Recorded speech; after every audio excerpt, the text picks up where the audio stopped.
공자가 제자 유에게 한 말이 있습니다.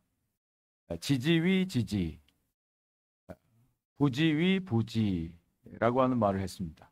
아는 것을 안다고 하고 모르는 것을 모른다고 하는 것, 이것이 아는 것이다. 그런데 이 말씀은 성경에도 있습니다. 성경 말씀 고린도전서 8장 2절 말씀에 보면 만일 누구든지 무엇을 아는 줄로 생각하면 아직도 마땅히 알 것을 알지 못하는 것이요 라고 되어 있습니다. 이것을 현대인의 성경으로 다시 풀어서 말하면 무엇을 안다고 생각하는 사람은 마땅히 알아야 할 것을 모르는 사람입니다. 그런 뜻입니다. 이와 비슷한 현대의 한 단어가 있습니다. 그것은 메타인지라고 하는 단어입니다. 메타인지. 들어보신 분들 계실 텐데요. 이것은 객관적으로 자기 자신을 바라본다, 그런 뜻입니다. 그래서 요즘에 메타인지를 학습하고 나를 어떻게 객관적으로 보는가, 이것을 훈련하는 그런 교육법들이 상당히 유행하고 있습니다. 자신의 한계를 알고 자신의 능력을 제대로 알아야 어떤 일들을 바르게 할 수 있다라고 하는 것이죠. 전도자 코엘렛은 지난 7장에서 세상의 지혜에 대해서 여러 가지로 이야기를 했습니다. 그런데 지혜에 대해서 이야기를 하면 할수록 지혜가 뭔지를 잘 모르겠어요. 세상에 되어지는, 해 아래서 이루어지는 모든 것들, 지혜를 연구도 해보고 경험도 하고 나름대로 지혜에 대해서 말도 했는데 지혜가 과연 무엇인가 잘 알지 못하는 모습을 보게 됩니다. 오늘 본문 말씀 8장은요, 지난주에 7장과 연결되어지는 그런 내용입니다. 그래서 전도서 8장 1절 상반절에는 누가 지혜자와 같으며 누가 사물의 이치를 아는 자냐, 이렇게 물어보고 있습니다. 질문으로 되어 있어요. 누가 지혜자가 같고 누가 정말 사물의 이치를 알겠느냐? 아는 사람이 있으면 한번 대답해 봐라. 질문을 던지고 이제 전도서 8장을 기록을 하고 있습니다. 이 세상에 여러 가지 지혜의 모습들이 있는데 그런데 잘 알지 못해요. 잘 모르겠습니다. 그래서 전도자 코엘렛은 왜 알지 못하는가? 왜 지혜를 사람들이 그렇게 연구하고 찾고자 노력하는데 왜 알지 못하는가? 그 이유를 이야기하고 그리고 정말 참된 지혜가 무엇인지를 또 찾아보는 그런 내용이 오늘 본문의 내용입니다. 자, 코엘렛이, 전도자가 왜 이 세상의 지혜를 잘 알지 못하는가? 몇 가지 이유가 있다는 거예요. 첫 번째로는 예측 불가능한 세상이기 때문에 그렇다는 거예요. 이 세상은 예측 불가능하다. 코엘렛은 특별히 권력을 가진 왕과 또 그 권력의 가장 높은 곳에 계신 하나님에 대해서 이야기를 하면서 이 세상은 예측 불가능하다. 알 수가 없는 세상이다 라고 말하고 있습니다. 1절 하반절부터 4절까지 이렇게 되어 있습니다. 사람의 지혜는 그의 얼굴에 광채가 나게 하나니 그의 얼굴에 사나운 것이 변하느니라. 내가 권하노라. 왕의 명령을 지키라. 이미 하나님을 가리켜 맹세하였음이니라. 왕 앞에서 물러가기를 급하게 하지 말며 악한 것을 일삼지 말라. 왕은 자기가 하고자 하는 것을 다 행함이니라. 왕의 말은 권능이 있나니 그가 그에게 이르기를 왕께서 무엇을 하시나이까 할 수 있으랴. 권력자의 예를 들면서 이 세상은 정말 예측 불가능한 세상이다라고 코엘렛이 말합니다. 그 당시 고대 사회에 왕은 절대 권력을 가진 사람, 사람을 살리기도 하고 죽일 수도 있는 절대 권력을 가지고 있는 사람입니다. 그 앞에서 누가 감히 입을 놀릴 수가 없어요. 자기 의견을 제대로 말할 수도 없어요. 모든 것이 왕의 뜻대로 이루어지는 세상이죠. 근데 오늘 이 말씀의 1절에 하반절을 원문에는 이렇게 되어 있습니다. 사람의 지혜는 왕의 얼굴을 밝게 하여 그의 얼굴 속에 굳은 표정을 바꾼다. 여러분 사극 같은 데 이렇게 보시면 신하들이 왕 앞에 갈 때 얼마나 두렵고 떨림으로 갑니까? 왕 한마디에, 말 한마디에 살고 죽을 수가 있잖아요. 그런데 만약에 집안에서 아내하고 열심히 싸우다가 갈 때 그 슬픈 얼굴 내지는 정말 그 화가 난 얼굴로 왕 앞에 갈 수가 없습니다. 그 신하의 얼굴에 따라서 왕이 어떤 말을 할지 몰라요. 성경에도 이런 비슷한 이야기가 나오죠. 아수에로 왕에게 에스더가 나아갈 때 왕비지만 아무 때나 나갈 수가 없습니다. 죽으면 죽으리다라고 하는 그런 각오를 가지고 나아가는데 에스더의 모습이 슬픈 기색이 있고 또 걱정과 근심의 얼굴로 나아가면 금호를 내밀 수가 없습니다. 그래서 에스더가 조심하여 나가는 모습이 성경에 기록되어 있죠.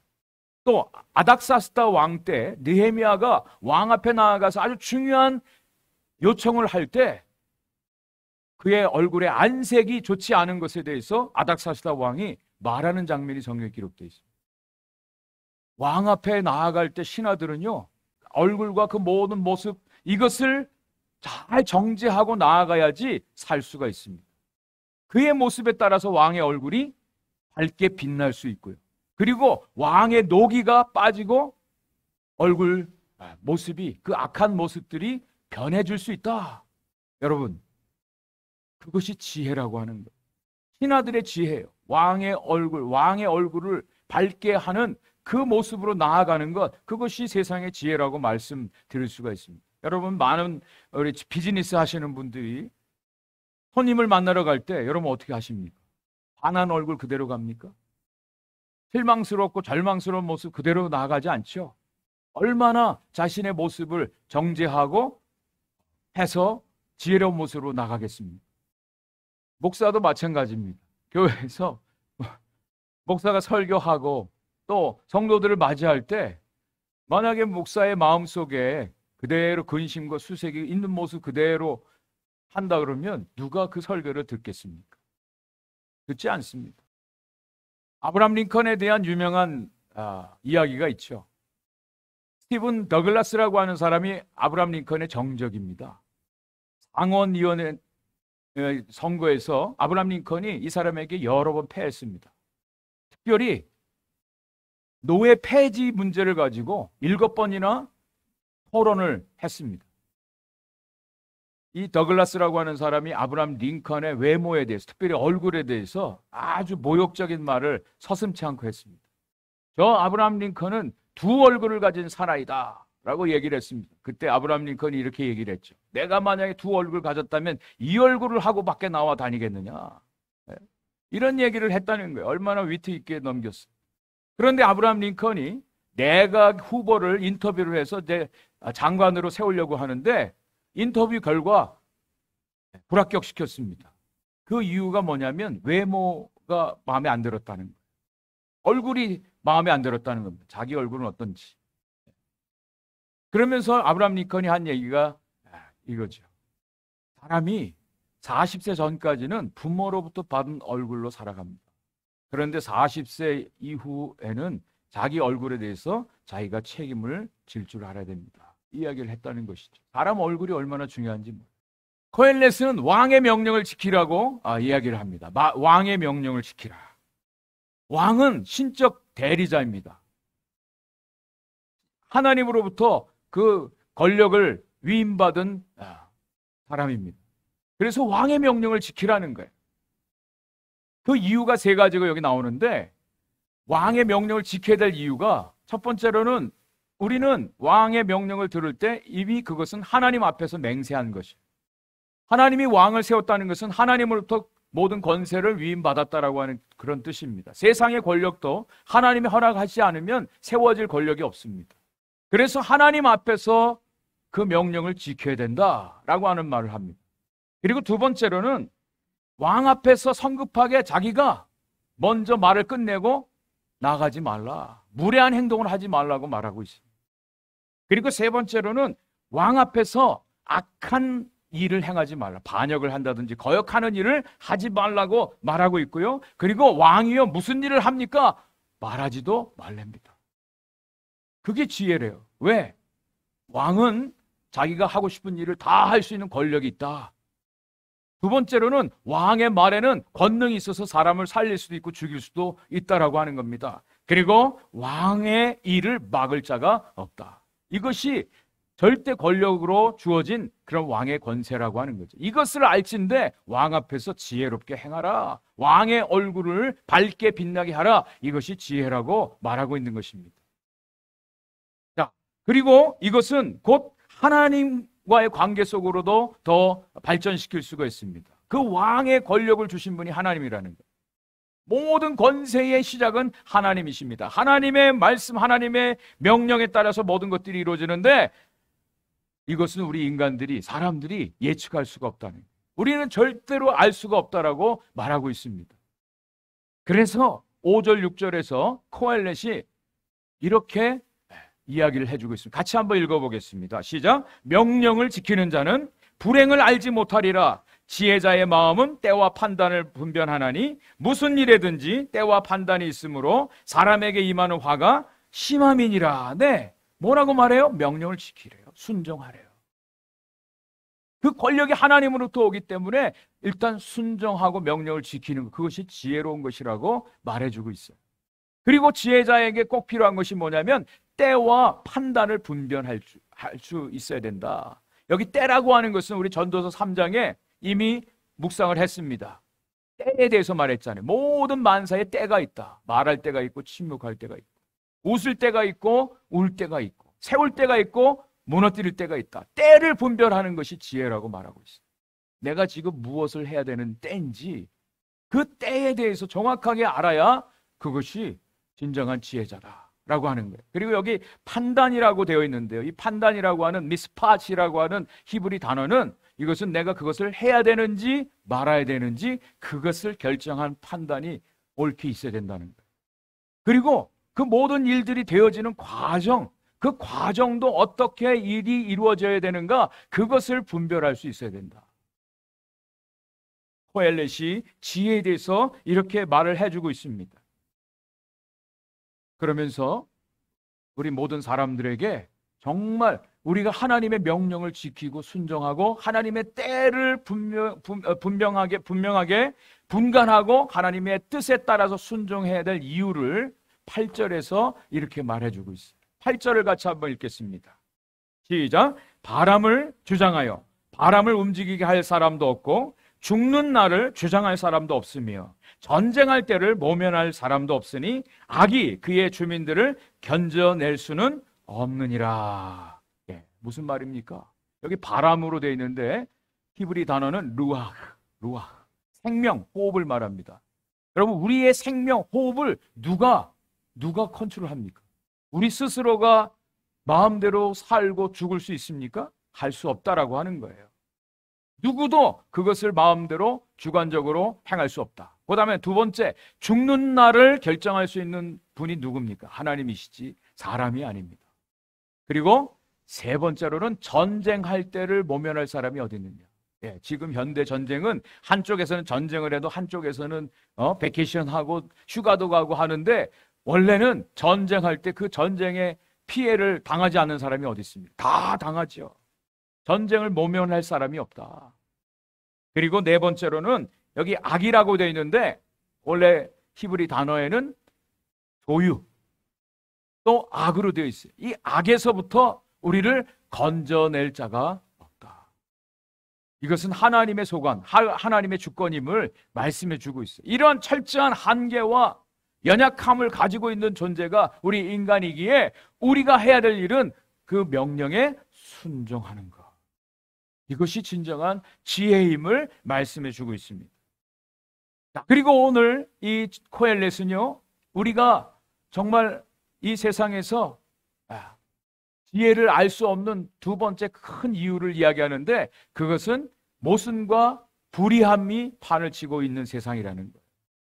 이 세상에 얼마나 많은 불의한 일들이 벌어지는지, 모순된 일들이 많이 일어나는지 코엘렛은 계속해서 이것을 이야기를 해주고 있습니다. 자, 9절부터 제가 읽어드릴게요. 한번 잘 들어보십시오. 어떤 불의함들이 우리가 사는 이 세상에 일어나고 있는가? 내가 이 모든 것들을 보고 해 아래에서 행하는 모든 일을 마음에 두고 살핀즉 사람이 사람을 주장하여 해롭게 하는 때가 있도다. 그런 후에 내가 본즉 악인들은 장사 지낸 바 되어 거룩한 곳을 떠나 그들이 그렇게 행한 성읍 안에서 잊어버린 바 되었으니 이것도 헛되도다. 악한 일에 관한 징벌이 속히 실행되지 아니하므로 인생들이 악을 행하는 데에 마음이 담대하도다. 죄인은 100번이나 악을 행하고도 장수하거니와. 뭐예요? 불의한 자들이 오히려 더 득세하고 불의한 자들이 제명까지 살고 그리고 화려한 장례식까지 받으면서 평안하게 이 세상을 떠난다. 그리고 오히려 의인들은 욕을 먹고, 오히려 의인들이 착한 일 행한 것에 대해서는 사람들이 기억하는 사람들이 없다라고 하는 것을 지적해 주고 있어요. 이 세상이 그렇지 않습니까? 좀 의롭게 살려고 하는 사람들이 제대로 잘 대우도 받고 칭찬도 받고 인정도 받아야 되는데, 오히려 착하고 선하게 사는 사람들은 사람들이 잘 몰라요. 그리고 악한 자들이 제명까지 다 살고 건강 장수를 누리면서 화려한 장례식까지 하는 모습들이 있다는 거예요. 그 당시 고대 사회는요, 사람이 죽고 장례식을 제대로 치르는 것, 그것을 아주 큰 복으로 여겼습니다. 그렇지 못한 사람들은 행사하고 길에서 죽고 제대로 장례도 치르지 못하는 모습들이 너무너무 많기 때문에 그렇지. 불의한 자들이 오히려 득세하고 떵떵거리고 살고 장수하고 그리고 화려한 장례까지 치르고, 또 악한 일에 대한 징벌이 늦으니까 더 담대하게 악한 일들을 막 버젓이 하고 있는 거예요. 또 100번이나 악을 행하고도 장수하는 자들이 있대요. 역사적으로 우리 너무 잘 알지 않습니까? 그 히틀러 600만 명의 무고한 주의시들을 너무나 참혹하게 인간 이하로 죽이지 않았습니까? 레닌 공산주의자로 인해서 수많은 사람들이 집을 떠나야 되고 가정을 떠나야 되고 피폐된 인생을 살아야 되고 전쟁을 통해서 수많은 사람이 죽어갔죠. 지금도 푸틴이라고 하는 이 러시아 대통령은 전쟁을 일으키고 수많은 사람들이 눈물 흘리고 어려움 가운데 지내는데도 벌써 1년 이상 전쟁을 끌고 가고 있어요. 저 북한의 김씨 일가는 세습, 3대 세습이 모자라서 4대까지 지금 벌써부터 준비하고 있습니다. 그러면서도 얼마나 떵떵거리고 그 묘지는 얼마나 큰데. 최근에 친일 반민족 행위 진상규명위원회가 발족이 돼서 친일파들, 일명 친일파들의 그 과거를 다 조사를 했답니다. 그랬는데 결과 친일파 63명이 죽어서 서울과 대전 현충원에 묻혀 있다는 거예요. 그리고 반면에 김구 선생이라든지 또 이봉창, 윤봉길 의사 같은 이런 분들은 지금 현충원이 아니라 효창공원의 한 구석에 묘지가 있더라고요. 불의한 일들이 이 세상 가운데 벌어지고 있고요. 이 세상이 불의와 모순 가운데 이어지고 있는 것을 안타까운 마음으로 바라보게 되죠. 자, 그리고 인과응보의 법칙도 깨어지는 모습도 보게 돼요. 14절 말씀입니다. 14절 말씀 보니까 세상에서 행해지는 헛된 일이 있나니 곧 악인들의 행위에 따라 벌을 받는 의인들도 있고 의인들의 행위에 따라 상을 받는 악인들도 있다는 것이라. 내가 이르노니 이것도 헛되도다. 네, 의인들이 악인들이 받아야 할 벌을 받고 악인들이 그 받아야 할 벌을 의인들이 받고 있는 인과응보의 최소한의 인과응보가 이루어져야 건강한 사회라고 얘기하고, 적어도 너무너무 고통스러워서 피눈물 흘리는 사람들은 없어야 되는데 우리가 사는 이 세상은 없어지지 않아요. 그런 것들 점점 더 많아지고 있다라고 하는 거예요. 이것은요, 우리가 사는 이 현대 사회뿐 아니라 그 옛날 코엘렛이 살았던 그 시절에도 이미 벌써부터 있었던, 인류 역사가 시작된 이래 없었던 적이 없는, 이것이 인간의 죄성의 모습, 인간 세상의 보편적인 모습임을 우리는 부인할 수가 없습니다. 여기까지 말씀을 들으면 화가 납니다. 아니, 세상이 왜 이럴까? 하나님이 정말 계시다고 하는데 왜 이 세상이 이렇게 어렵지? 그럼 과연 우리는 무엇을 찾고 무엇을 따라 살아가야 되는가? 우리 하나님은 하나님의 지혜를 우리에게 보여주고 계십니다. 여기에 답이 있습니다. 자, 16절 말씀해 보니까 이 코엘렛이 이 세상의 지혜를, 그래서 지혜를 연구했다라고 하는 겁니다. 내가 마음을 다해서 지혜를 알고자 하여 세상에서 행해지는 것을 보았는데 밤낮으로 자지 못하는 다도 있도다. 밤에 잠을 못 자는 사람이 바로 이 코엘렛이죠.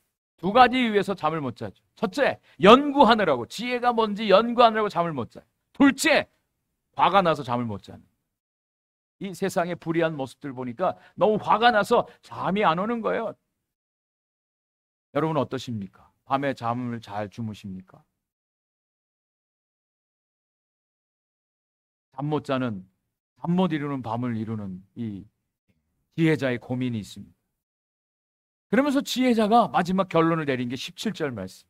17절 말씀 또 같이 한번 읽겠습니다. 시작. 또 내가 하나님의 모든 행사를 살펴보니 해 아래에서 행해지는 일을 사람이 능히 알아낼 수 없도다. 사람이 아무리 애써 알아보려고 할지라도 능히 알지 못하나니 비록 지혜자가 아노라 할지라도 능히 알아내지 못하리로다. 이게 결론이에요. 결론이 뭐예요? 모른다. 모른다. 이게 결론이에요. 아무리 연구하고 찾아보고 해도 모르겠다. 아까 서론에 말씀드렸습니다. 아는 것을 안다고 얘기하고 모르는 것을 모른다고 하는 것이 아는 것이다. 모르는 것을 모른다고 말할 수 있는 것이 지혜입니다. 뭘 모른다고 얘기할까요? 여기 자기는 알아낼 수 없다고 세 가지를 얘기해 주고 있어요. 세 가지를 얘기해 주고 있어요. 뭘 알아낼 수 없다? 첫째, 해 아래서 되어지는 모든 일들 잘 모르겠다. 두 번째, 자기가 아무리 찾으려고 노력했는데 알 수가 없다. 세 번째, 옛날부터 지혜자들이, 현인들이 열심히 연구했는데 그것도 알 수가 없다. 모르겠다. 모르겠다는 거예요. 근데 여기 이 말씀에 쓰여진 동사가 나옵니다. 동사가 있어요. 그 동사는 되어지다라고 하는 동사입니다. 나사라고 하는 동사가 나오는데요. 되어지다. 되어지다.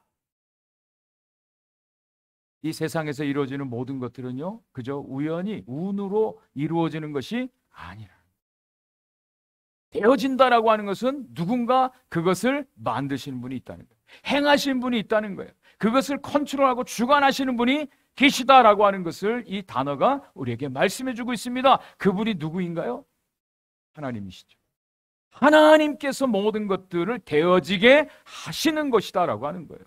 지금 전도자가 계속해서 우리가 전도서 말씀을 묵상하고 있지 않습니까? 세상에 되어지는, 해 아래에서 되어지는 모든 일들, 헛된 일들, 해벨, 아무것도 잘 알 수 없는 이런 일들, 그러나 하나님께서 이 모든 것들을 다 주관하고 다스리고 행하고 계심을 계속해서 말씀해 주고 있습니다. 때로는 우리를 기쁘게도 하시고 때로는 우리를 곤곡해도 하시고, 그래서 기뻐할 때는 하나님을 찬양하고 하나님을 고백하고 하나님께 모든 공을 드리고, 그리고 권고할 때는 우리 자신을 생각해 보라고 말씀해 주고 있습니다. 모든 만물이 주인이신 하나님께서 이루고 계심을 저와 여러분들이 믿고 고백하는 것입니다. 이것이 하나님을 믿는 하나님 백성들의 가장 큰 하나님 주신 지혜입니다. 이것을 깨달은 사람이 한 사람이 있어요. 이것을 깨닫고 고백한 사람이 있어요. 그 사람이 바로 이 코헬렛 솔로몬입니다. 열왕기상 3장에 보면 솔로몬이 이제 왕이 됩니다. 그리고 제일 먼저 한 것이 1000번제를 드렸어요. 1000번제. 1000번의 제사를 드렸다. 아니면 1000마리의 양과 소를 잡아서 하나님께 드렸다. 신학자들 사이에 좀 논쟁이 있지만 어쨌든 1000번제를 드렸어요. 어느 날 하나님이 꿈에 나타나셨어요. 나타나셨어. 솔로몬아, 내가 너에게 무엇 해주기를 원하느냐? 소원을 얘기하라는 거예요. 그때 솔로몬이 뭐라고 답을 했는지 성경에 나오죠. 열왕기상 3장 9절 10절 말씀입니다. 누가 주의 이 많은 백성을 재판할 수 있사오리까? 듣는 마음을 종에게 주사 주의 백성을 재판하여 선악을 분별하게 하옵소서. 솔로몬이 이것을 구하매 그 말씀이 주의 마음에 든지라. 우리 보통 솔로몬이 하나님께 지혜를 달라고 기도했다고 알고 있지 않습니까? 지혜 달라고 기도했다고. 그래서 하나님 지혜를 주셨다고. 하나님이 응답으로 지혜를 주시고 총명을 주시고 부와 귀와 명예도 영광도 주셨다고 성경이 기록하고 있습니다. 그런데 솔로몬이 구한 지혜가 뭐예요? 듣는 마음. 듣는 마음을 달라고 하나님 앞에 기도했다. 우리 많은 사람들은요, 듣는 걸 별로 좋아하지 않아요. 자기 말하는 걸 좋아해요. 들으려고 하지 않아요. 지혜가 어디서 옵니까? 하나님으로부터. 하나님을 경외하는 것이 지혜의 근본이에요. 여러분, 하나님의 말씀을 듣는 것이 지혜 중에 지혜라고 하는 것을 꼭 믿으시기 바랍니다. 하나님 말씀 속에 지혜가 있어요. 저는 많은 사람들을 만나봤지만 정말 지혜로운 사람들, 하나님 말씀 가운데 말씀을 많이 알고 말씀 가운데 거하고 말씀을 순종하고 실천하는 분들 속에 하나님의 지혜를 봅니다. 들을 줄 알아요. 듣는 마음이에요. 자, 그리고 솔로몬이 하나님 앞에 또 기도한 게 있어요. 열왕기상 4장 29절 말씀입니다. 같이 한번 읽겠습니다. 시작. 하나님이 솔로몬에게 지혜와 총명을 심히 많이 주시고 또 넓은 마음을 주시되 바닷가의 모래같이 하시니. 지혜와 총명을 주시고 넓은 마음을 주시고. 저는 이것이 지혜라고 합니다. 하나님을 경외하는 마음, 하나님을 최고의 존재로 알고 믿고 그분을 사랑하고 그분께 모든 것을 의탁하고 맡기는, 하나님을 경외하는 것이 지혜의 근본이라고 말씀하고 있고요. 또 지혜라고 하는 것은 듣는 것이다. 뭐려? 하나님의 말씀을 듣는, 사람들의 말을 들어줄 수 있는 마음, 세상 사람들의 말을 들어줄 수 있는 것이 바로 지혜. 왜? 모르기 때문에. 우린 몰라요. 성급하게 판단하고 우리가 결론까지 내리는데 세상의 일들을 몰라요. 모르면서도 결론을 내리려고 하고요. 자기 생각대로 막 하려고 해요. 정말 지혜는 하나님의 말씀을 듣는 거예요. 하나님이 여러분들에게 말씀하시는 그 말씀을 들을 때 그것이 지혜입니다. 그것이 지혜예요. 내 생각과 내 감정과 내 경험과 내 뜻과 내 의지대로 행하는 것, 그것이 지혜가 아니에요. 왜? 우리는 아무것도 모르기 때문에. 하나님의 말씀을 듣는 것, 그리고 하나님을 향해서 넓은 마음, 넓혀진 마음, 사람들을 향해서 넓은 마음, 이것이 지혜예요. 여러분, 성경에 나오는 아주 유명한 이야기 아시죠? 솔로몬이 그 하나님으로부터 지혜를 받고 재판을 하게 되었습니다. 두 여인이 왔어요. 창기입니다. 창녀. 아기 하나를 데리고 두 여인이 왔어요. 서로 이 아이가 자기 아이라고 주장하는 겁니다. 3일 상간으로 두 여인이 아이를 낳았는데 어느 날 한 여인의 아이가 죽었어요. 이 여인이 자기 아이, 죽은 아이 대신에 살아있는 그 아이를 자기 품에다 안고 자기 것이라고 주장하는 거예요. 한 아이를 가지고 와서, 데려와서 솔로몬 앞에, 한 아이가 내 아이고 죽은 아이는 저 여자의 아이입니다. 둘이 똑같이 그렇게 얘기하는 거예요. 솔로몬이 어떻게 재판하죠? 칼을 가지고 와라. 칼을. 그리고 칼로 이 아이를 둘로 나눠서 나눠줘라. 이게 재판의 판결이었어요. 그때 어떻게 벌어졌습니까? 어떤 일이 벌어졌습니까? 이 살아있는 아이의 친엄마는 마음이 불붙었다 그랬어요. 그 아이를 향한 마음이 불붙어서, 왕이여 그렇게 하지 마십시오. 이 아이 죽이지 마십시오. 이 아이 저 여인에게 주십시오. 이 아이 살려달라고 그렇게 애걸했어요. 다른 여인은 어떻게 했습니까? 반 딱 잘라서 나눠 주십시오. 그래서 내 아이도 되지 말고 저 여인의 아이도 되지 말게 해달라. 솔로몬이 이 친엄마에게 이 아이를, 솔로몬이 무엇을 받습니까? 무엇을 받죠? 모성애를 받습니다. 사랑을 받습니다. 사랑을 받습니다. 사랑을 받어요. 여러분, 지혜는요, 똑똑한 게 아니에요. 많이 아는 게 아니에요. 약삭 빠른 게 아니에요. 판단을 빨리 하는 게 아니에요. 성급하게 결론 내리는 게 아니에요. 지혜는요, 사랑입니다. 사랑하는 거예요. 하나님을 사랑. 하나님의 사랑이 보여질 때 정말 하나님의 말씀을 듣고 싶고요. 하나님 말씀에 순종하고 싶고요. 사랑이 있을 때 다른 사람들에 대해서 넓은 마음이 생기고 듣는 마음이 생겨요. 지혜는요, 사랑입니다. 사랑. 우리는 이 세상의 되어지는 잘 몰라요. 알지 못합니다. 결론은 알지 못한다는 거예요. 그러나 분명히 하나 아는 것 있어요. 하나님이 우리를 사랑하죠. 하나님 아버지의 사랑을 알아요. 그 사랑 때문에 우리가 살고 있고, 그 사랑 때문에 우리가 하나님을 섬기고 이웃을 또 사랑하는 것. 이것이 하나님의 지혜입니다. 지금 미국에서 엄청난 일이 벌어지고 있어요. 미국이 지금 범죄가 횡행하고 인플레이션이 발생하고 경제가 어렵고 힘들다고 마약과 총기 사고 얼마나 많은 배드 뉴스들이 넘쳐나는지요. 그런데 하나님이 결코 이 미국을 버리지 않으셨다라고 한 증거가 최근에 일어났어요. 그 켄터키 윌모어라고 하는 곳에 에즈베리 대학이 있습니다. 여기는 일반 대학과 신학교가 같이 있어요.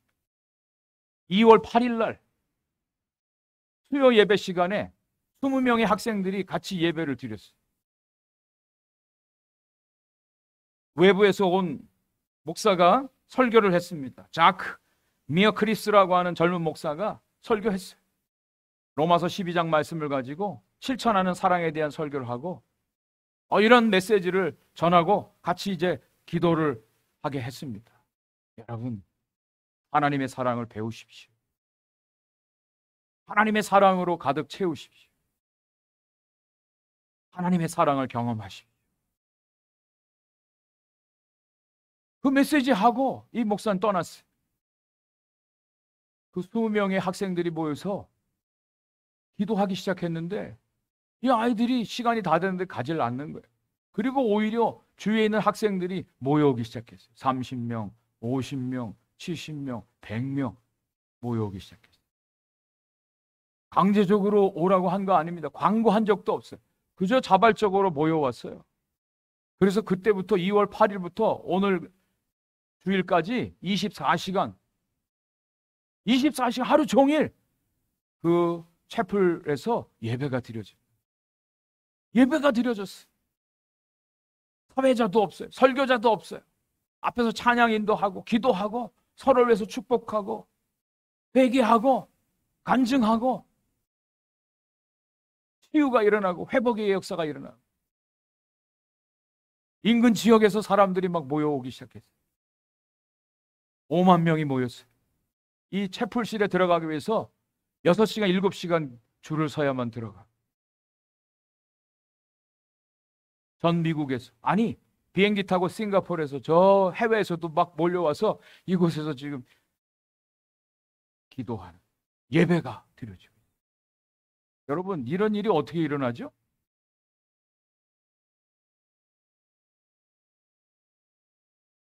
하나님의 부흥의 역사가, 하나님의 부흥의 기름 부으심이 그 조그만 대학 채플실에서 일어나서 많은 사람들이 이곳에 와서 지금 기도하고 하나님의 사랑을 경험하는 놀라운 일이 벌어졌어요. 저는 한 가지 생각했어요. 아니, 뭐가 아쉽다고 이 사람들이 여기 모여올까? 잠도 안 자고 24시간 지금 18일째 계속해서 이들이 모여서 예배를 드리는데 여러분, 무엇이 이들을 이곳에 끌어왔을까요? 이유는 단 하나예요. 하나님의 사랑이 부어졌어요. 하나님의 사랑이 부어졌어요. 예배는요, 하나님의 사랑이 부어져야만 하나님 앞에 예배 드릴 수 있어요.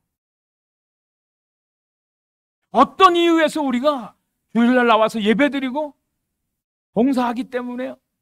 무엇 때문에가 아니라 정말 하나님의 사랑이 우리 심령 가운데 부어질 때 예배가 회복이 돼요. 그게 진짜 예배.